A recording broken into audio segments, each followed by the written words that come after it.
আসসালামু আলাইকুম। আজকে বাজার থেকে কিন্তু সব সবজি এনেছি, কোনো প্রকার মাছ কিন্তু আজকে আনিনি। আর আজকে ভেবেছি তাই এই সবজিগুলোই আজকে রান্না করব। এদিকে দেখুন মেয়ে কি সুন্দর খেলা করছে, ওর খেলা করা দেখলে আমার খুব ভালো লাগে আর খেলতে ইচ্ছে করে। আর এই যে দেখুন এখানে মিষ্টি কুমড়ো, আমরা পেঁপে, পটল আর লেবু এনেছি। এগুলো থেকে কিছু জিনিস এখানে রান্না করে নেব।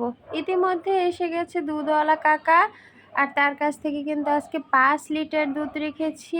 আজকে দুধটা একটু জাল করে পিঠা বানাবো ভেবেছি, তাই কিন্তু এতটা পরিমাণে দুধ রাখা হয়েছে।